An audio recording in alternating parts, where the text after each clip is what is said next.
Welcome back to channel learning history by Nasar Khalid. അപ്പൊ കഴിഞ്ഞ ക്ലാസ്സിൽ നമ്മുടെ ഈയിടെ നമ്മൾ സെക്രട്ടറി OA പരീക്ഷയുടെ ക്വസ്റ്റ്യൻ പേപ്പർ ഡിസ്കസ് ചെയ്തുകൊണ്ടിരിക്കുകയായിരുന്നു അല്ലെ.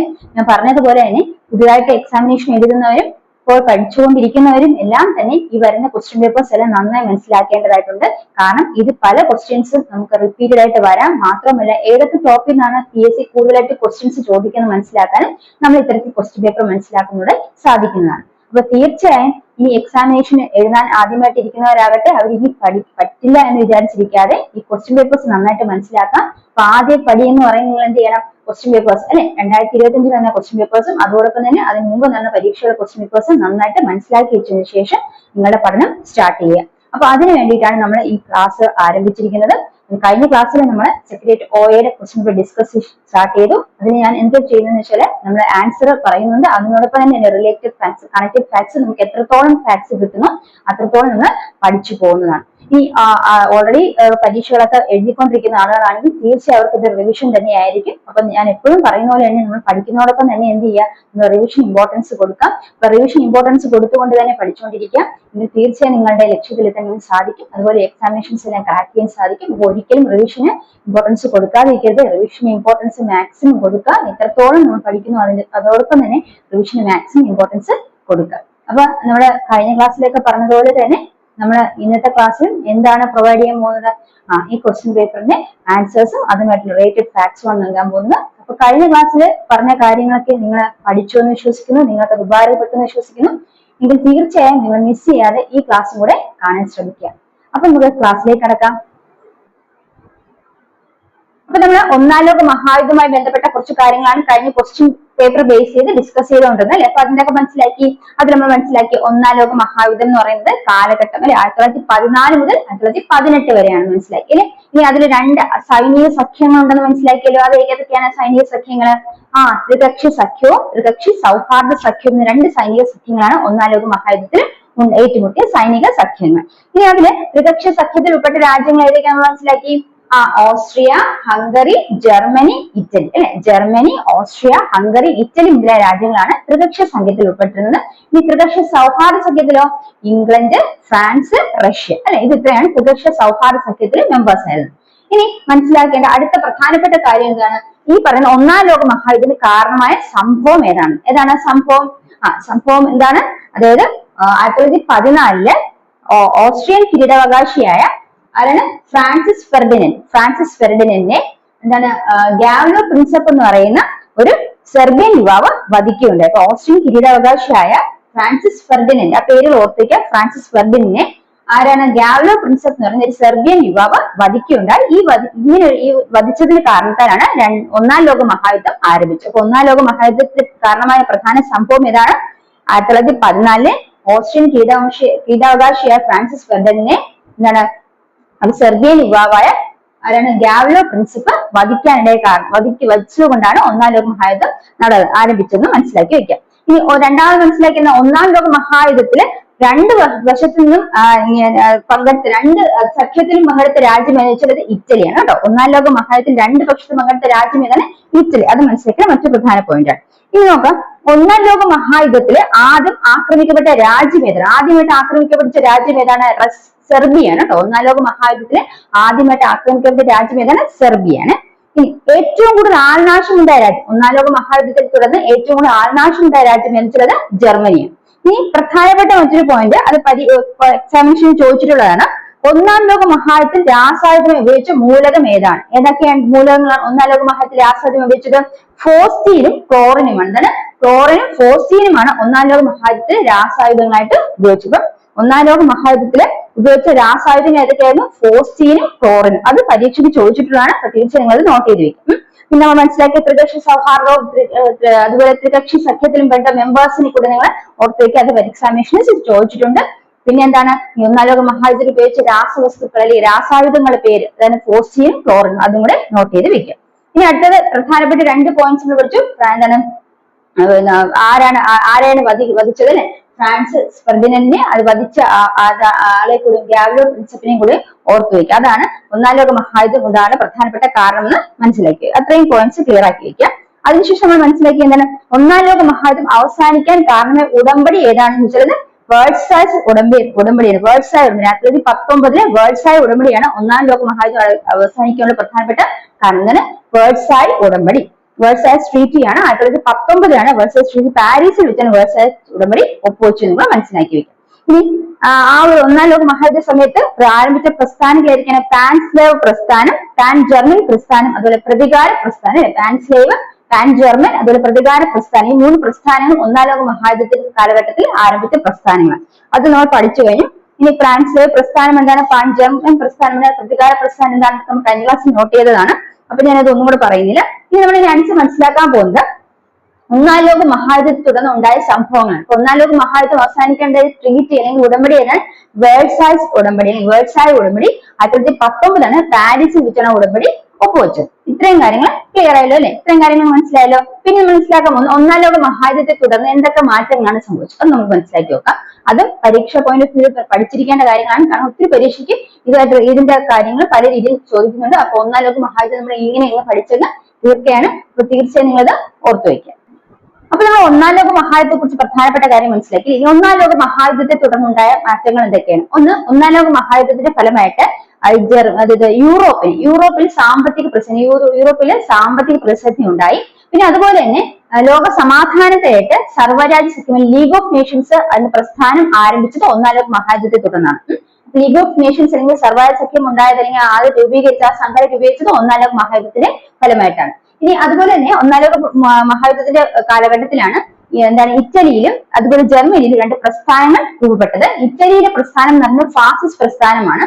അതിന് നേതൃത്വം നൽകിയത് ബെനിറ്റോ മുസോളിനിയാണ്. ജർമ്മനിയിലെ പ്രസ്ഥാനമാണെങ്കിൽ നാസിസം എന്നാണ് അറിയപ്പെട്ടത്. അതിന് നേതൃത്വം നൽകിയത് ആരാണ്? അഡോൾഫ് ഹിറ്റ്ലർ ആണ്. ഇവിടെ മനസ്സിലാക്കി വെക്കുക. അത് പരീക്ഷയ്ക്ക് പലപ്പോഴും ചോദിച്ചിട്ടുണ്ട്. ഇനി നമ്മൾ നോക്കാം.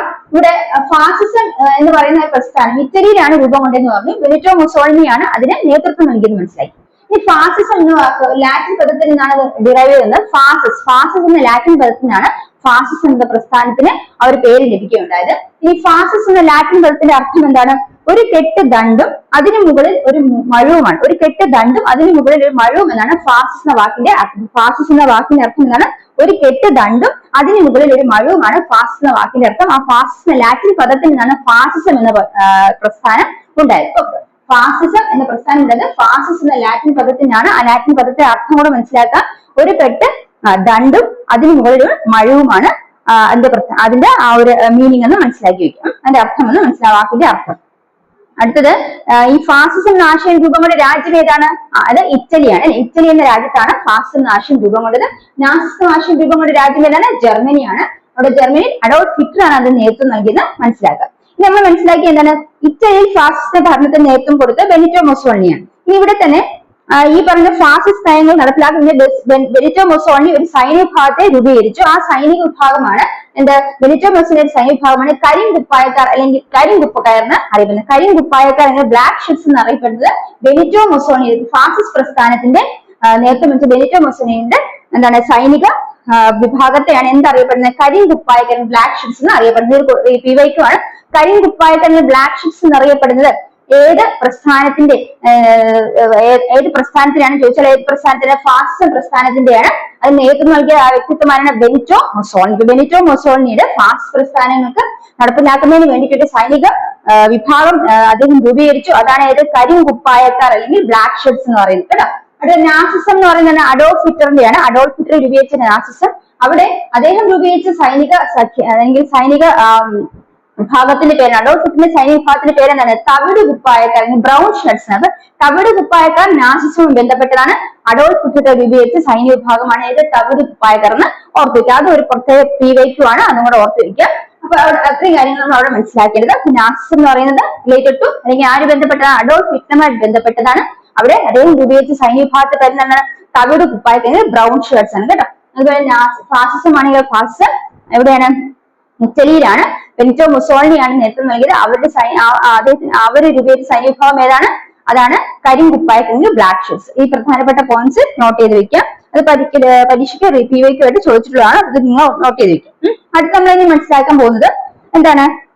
ഈ നാസി ഭരണകാലത്ത് ജൂതവേട്ടയുടെ അനുഭവ വിവരണങ്ങൾ ഒരു ഹാൻ ഫ്രാങ്കിന്റെ ഡയറി കോപ്പിയിൽ വിശദീകരിച്ചു. ഹാൻ ഫ്രാങ്ക് ആണ് അവരുടെ ഡയറി കോപ്പിൽ നാസി ഭരണകാലത്തെ ജൂതന്മാരുടെ ജൂതന്മാരെ വേട്ടയാടിയത് എങ്ങനെയാണെന്ന് വിവരണം നൽകിയത് ആൻ ഫ്രാങ്കിന്റെ ഡയറി കുറിപ്പിലാണ്. അപ്പൊ ജൂതന്മാരുടെ അവരോടുള്ള ആക്രമണങ്ങൾ, ജൂതവേട്ടയുടെ ആക്രമണത്തിന് കാരണങ്ങളെല്ലാം ഡയറി കുറിപ്പ് പരാമർശിക്കുന്ന ആരുടെ ഡയറി കുറിപ്പ് പരാമർശിക്കുന്നത് ആൻ ഫ്രാങ്കിൻ. എന്താണ്? ആൻ ഫ്രാങ്കിന്റെ ഡയറി കുറിപ്പിലാണ്. അപ്പൊ നമ്മൾ എന്താ മനസ്സിലാക്കിയത്? നാസി ഭരണകാലത്തെ ജൂതവേട്ടയുടെ അനുഭവ വിവരണങ്ങളൊക്കെ തന്റെ ഒരു ഡയറി കുറിപ്പിൽ പരാമർശിച്ച ആ പെൺകുട്ടി ആരാണ് ചോദിച്ചത്? ആൻ ഫ്രാങ്ക് ആണ്. ഇപ്പൊ ആൻ ഫ്രാങ്കിന്റെ ഡയറി കുറിപ്പിലാണ് ഈ നാസി ഭരണകാലത്തെ ജൂതന്മാരുടെ അവരുടെ ക്രൂരമായിട്ടുള്ള പീഡനങ്ങളെ കുറിച്ച് വിവരിച്ചിരിക്കുന്നത് ഏതാണ്? ആൻ ഫ്രാങ്കിന്റെ ഡയറി കുറിപ്പിലാണ് കേട്ടോ. ഇനി അത് മനസ്സിലാക്കേണ്ട മറ്റൊരു പ്രധാനപ്പെട്ട കാര്യം എന്ന് പറയുന്നത് നാസിസം ആരും ബന്ധപ്പെട്ടതാണ്? അഡോൾഫ് ഹിറ്റ്ലറുമായി ബന്ധപ്പെട്ടതാണ് അല്ലെ. തവിട് കുപ്പായക്കാർ എന്നാണ്, ബ്രൗൺ ഷർട്ട്സ് ആണ് ആ സൈനിക വിഭാഗത്തിന് അറിയപ്പെടുന്നത്. ഇനി മനസ്സിലാക്കേണ്ടത് അഡോൾഫ് ഹിറ്റ്ലറിന്റെ രഹസ്യ പോലീസ് അറിയപ്പെടുന്നത് ഗസ്റ്റപ്പോ എന്നാണ്. അഡോൾഫ് ഹിറ്റ്ലറിന്റെ രഹസ്യ പോലീസ് അറിയപ്പെടുന്നത് ഗസ്റ്റപ്പോ. അതും കൂടെ നിങ്ങൾ പ്രധാനമായിട്ട് ഓർത്തു വയ്ക്കുക. ഇനി മറ്റൊരു PYQ ആണ് പറയാൻ പോകുന്നത്, അത് മനസ്സിലാക്കി വെക്കുക. പുരുഷന് യുദ്ധം സ്ത്രീക്ക് മാതൃത്വം എന്നതുപോലെയാണ് എന്ന പ്രശസ്ത വാചകം ആരുടേതാണ്? പുരുഷന് യുദ്ധം സ്ത്രീക്ക് മാതൃത്വം പോലെയാണെന്ന പ്രശസ്ത വാചകം ഒരു PYQ ആണ്. അത് ആരും ബന്ധപ്പെട്ടതാണ്? ബെനിറ്റോ മുസോളിനി പറഞ്ഞതാണ്. ബെനിറ്റോ മുസോളിനി പറഞ്ഞ വാക്കുകളാണ് പുരുഷന് യുദ്ധം സ്ത്രീക്ക് മാതൃത്വത്തിന്, സ്ത്രീക്ക് മാതൃത്വം പോലെയാണ്, പുരുഷന് യുദ്ധം സ്ത്രീക്ക് മാതൃത്വം പോലെയാണ് എന്ന് ഉദ്ധരിച്ചത് ആരാണ്? ബെനിറ്റോ മുസോളിനിയാണ്. അത് ഒരു PYQ ആണ്. തീർച്ചയായും നിങ്ങളത് ഓർത്തു വയ്ക്കണം. എന്താണ്? പുരുഷന് യുദ്ധം സ്ത്രീക്ക് മാതൃത്വം പോലെയാണ്. ഇത് ആരുടെ വാക്കുകളാണെന്നാണ് PYQ ആയിട്ട് ചോദിച്ചത്. ആരുടെയാണ്? എന്താണ്? Benito Mussolini. ഫാസിസ്റ്റ് വക്താവ് എന്നറിയപ്പെടുന്ന ബെനിറ്റോ മുസോളിനിയുടെ വാക്കുകളാണ് ഈ പറഞ്ഞത്. കൂടെ മനസ്സിലാക്കി വെക്കുക. അത് PYQ ആണ്. തീർച്ചയായും നിങ്ങൾ ഓർത്തു വയ്ക്കുക. അപ്പൊ ഇത്രയും കാര്യങ്ങളാണ് നമ്മൾ ഫാസിസവും നാസിസത്തെ കുറിച്ചൊക്കെ മനസ്സിലാക്കേണ്ടത്. അതുപോലെ ഒന്നാം ലോക മഹായുദ്ധത്തെ കുറിച്ച് പ്രധാനമായിട്ട് അറിഞ്ഞിരിക്കുന്ന കുറച്ച് പോയിന്റ്സ് നമ്മൾ ഡിസ്കസ് ചെയ്തത്. അതൊക്കെ കിട്ടിയെന്ന് വിശ്വസിക്കുന്നു. അടുത്ത നമ്മൾ മനസ്സിലാക്കാൻ പോകുന്നത് എന്താണ്? രണ്ടാം ലോക മഹായുദ്ധം. നമ്മൾ ഓപ്ഷൻസിൽ രണ്ടാം ലോക മഹായുദ്ധത്തെ കുറിച്ച് പറഞ്ഞിട്ടുണ്ട്. അപ്പൊ രണ്ടാം ലോക മഹായുദ്ധത്തിൽ പ്രധാനം അറിഞ്ഞിരിക്കേണ്ട പോയിന്റ്സ് PYQ നമുക്ക് നോക്കിപ്പോവാം. അപ്പൊ നമ്മൾ ഓപ്ഷൻ രണ്ടാമത്തെ കാര്യം രണ്ടാം ലോക മഹായുദ്ധം അല്ലെ. രണ്ടാം ലോക മഹായുദ്ധത്തിന്റെ കാലഘട്ടം നോക്കിയാൽ 1939 മുതൽ 1945 വരെയാണ് രണ്ടാം ലോക മഹായുദ്ധത്തിന്റെ കാലയളവ്. എന്താണ്? 1939 മുതൽ 1945 വരെ. ഇത് നോക്കാം. രണ്ടാം ലോക മഹായുദ്ധത്തിന്റെ പ്രധാനപ്പെട്ട കാരണം എന്താണ്? യൂറോപ്യൻ രാജ്യങ്ങൾ കോളനികൾക്ക് വേണ്ടി നടത്തിയ മത്സരങ്ങൾ അവർക്കിടയിൽ ശത്രുത വളർത്തുകയും സൈനിക സഖ്യങ്ങളുടെ രൂപീകരണത്തിന് കാരണമാകുകയും ചെയ്യുന്നു. അപ്പൊ യൂറോപ്യൻ രാജ്യങ്ങൾ കോളനികൾക്ക് വേണ്ടിയിട്ട് നടത്തിയ മത്സരങ്ങൾ അവർക്കിടയിൽ ശത്രുത ഉണ്ടാക്കിയതിന്റെ ഭാഗമായിട്ട് സൈനിക സഖ്യങ്ങൾ രൂപപ്പെടുന്ന പ്രധാനപ്പെട്ട കാരണം. അത്തരത്തിൽ രൂപപ്പെട്ട രണ്ട് സൈനിക സഖ്യങ്ങളാണ് അച്ചുതണ്ട് സഖ്യവും സഖ്യശക്തികളും. അപ്പൊ അച്ചുതണ്ട് സഖ്യവും സഖ്യശക്തികളും ഏത് യുദ്ധവുമായി ബന്ധപ്പെട്ടാന്ന് വെച്ചാൽ രണ്ടാം ലോക മഹായുദ്ധവുമായി ബന്ധപ്പെട്ടാണ് മനസ്സിലാക്കി. ഏതൊക്കെ സഖ്യങ്ങളാണ്? അച്ചുതണ്ട് സഖ്യവും അതുപോലെ സഖ്യശക്തികളും ബന്ധപ്പെട്ടത് രണ്ടാം ലോക മഹായുദ്ധവുമായി ബന്ധപ്പെട്ട സൈനിക സഖ്യങ്ങളാണെന്ന് ഓർത്തു വയ്ക്കും. ഇനി അച്ചുതണ്ട് സഖ്യം എന്നറിയപ്പെടുന്ന ഏതൊക്കെയാണ്?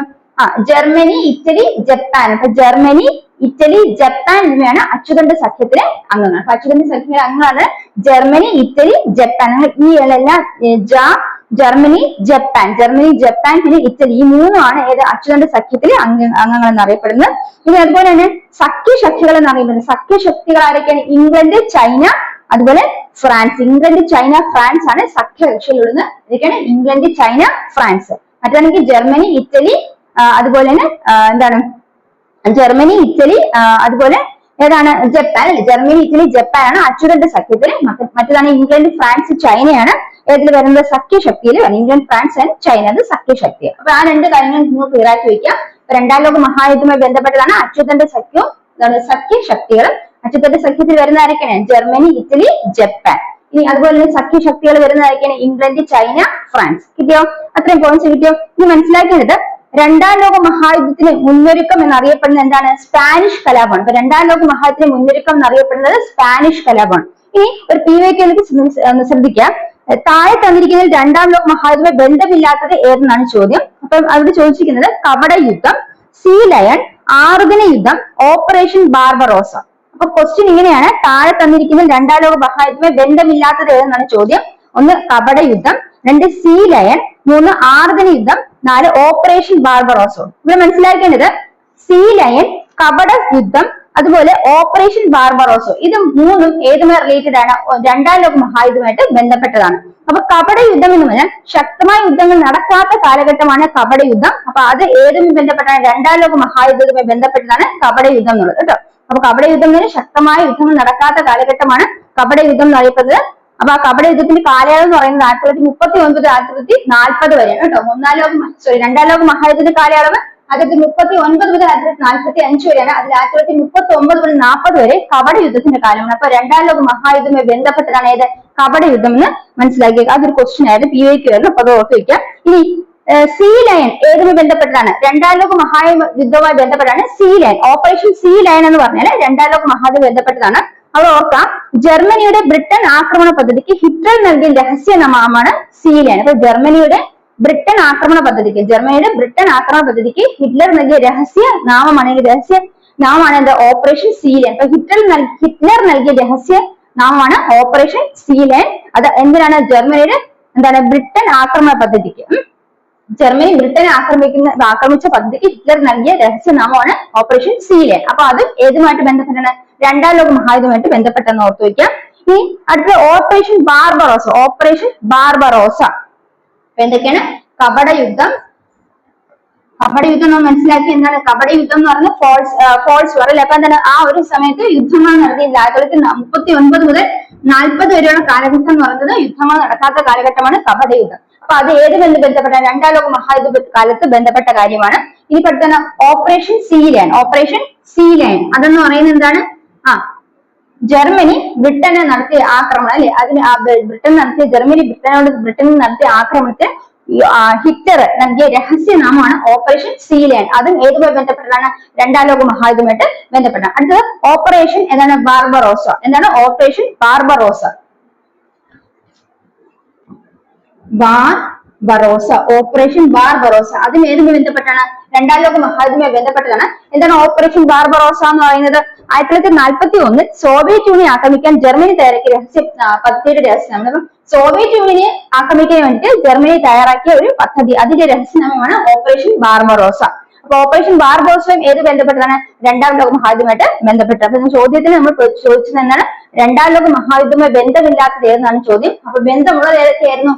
കപട യുദ്ധം എന്ന് പറഞ്ഞാൽ രണ്ടാം ലോക മഹായുദ്ധം ബന്ധപ്പെട്ടതാണ്. അതുപോലെ ഓപ്പറേഷൻ സീ ലയൺ എന്ന് പറയുന്നത് രണ്ടാം ലോക മഹായുദ്ധം ബന്ധപ്പെട്ടതാണ്. അതുപോലെ ഓപ്പറേഷൻ ബാർബറോസ എന്ന് പറയുന്നത് സോവിയറ്റ് യൂണിയനെ ആക്രമിക്കുന്നതിന് വേണ്ടിയിട്ട് 1941 ജർമ്മനി ആരംഭിച്ച ഓപ്പറേഷൻ അല്ലെങ്കിൽ ആ പദ്ധതിയുടെ രഹസ്യനാമമാണ് ഓപ്പറേഷൻ ബാർബറോസ.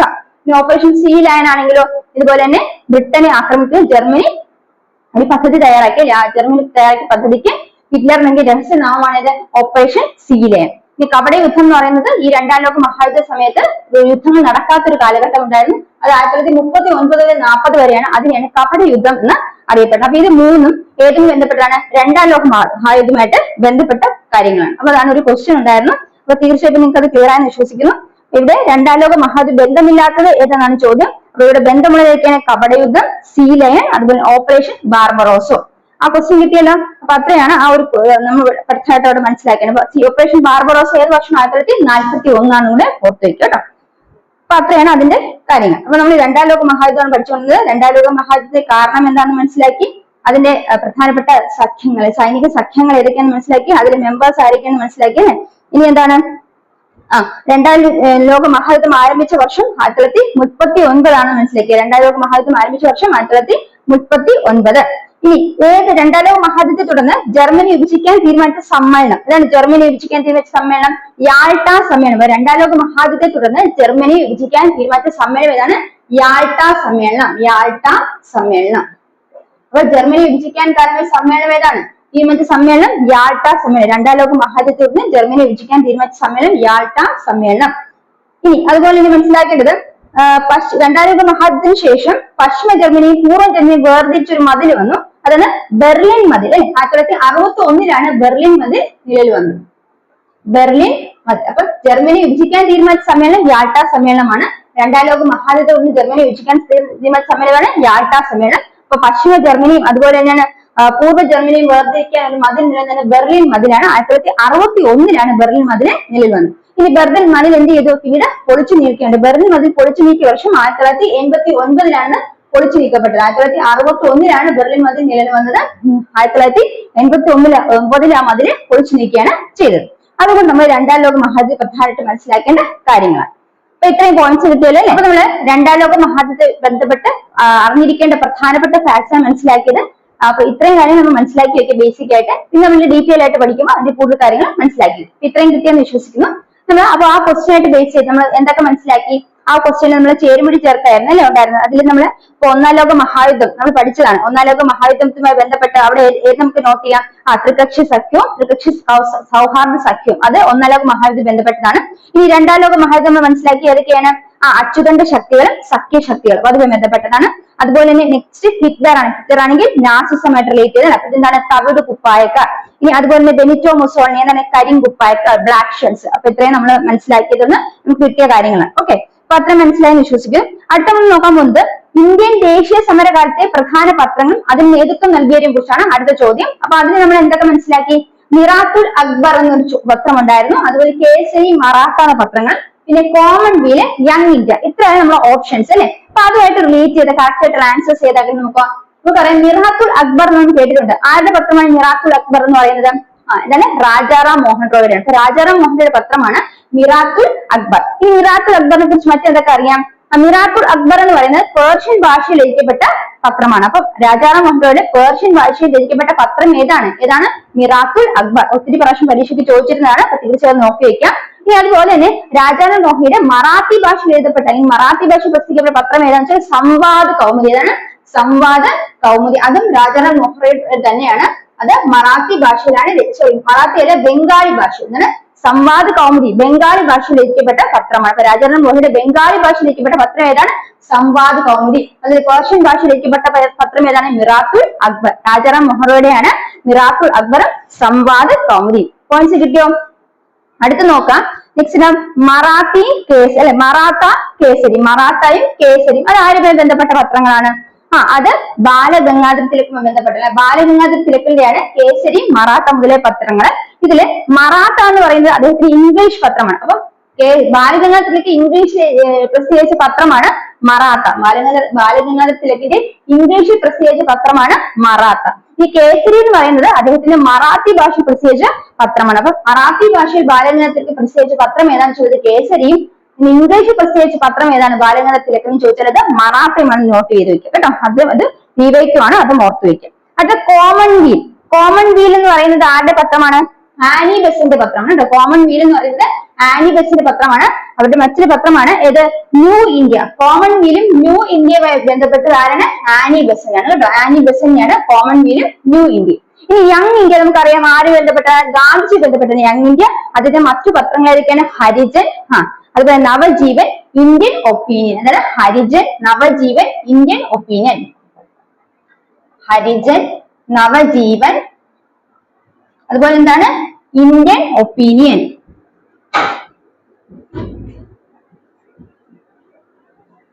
അപ്പൊ ഗാന്ധിയുടെ പത്രങ്ങൾ ഏതൊക്കെയാണ്? Harijan, young India, Harijan, Navajeevan, Indian opinion എന്ന് പറയുന്നത് ഗാന്ധിയുടെ പ്രധാനപ്പെട്ട പത്രങ്ങളാണ്. അപ്പൊ ഇത്രയും കാര്യം നമ്മൾ ഓർത്തു വയ്ക്കുക. അപ്പൊ അവിടെ നമ്മൾ പ്രധാനപ്പെട്ട പത്രങ്ങൾ, ആ പത്രത്തിന്റെ പത്രാധിപരെ കുറിച്ചാണ് മനസ്സിലാക്കിയത്.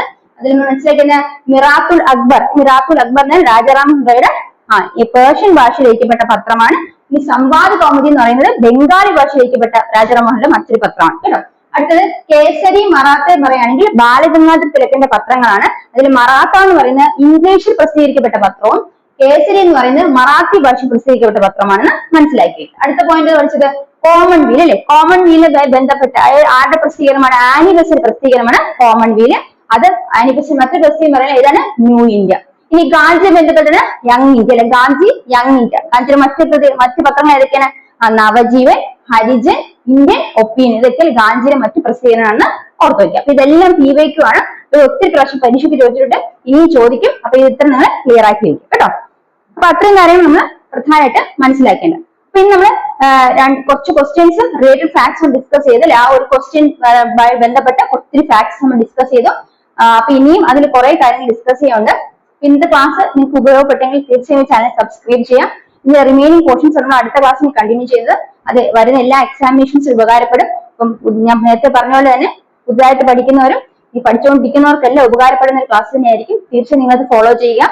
അപ്പൊ അടുത്ത ക്ലാസ്സിനെ വെയിറ്റ് ചെയ്യാം. അടുത്ത ക്ലാസ്സിൽ കാണുന്നവരെ students bye from me. Thank you.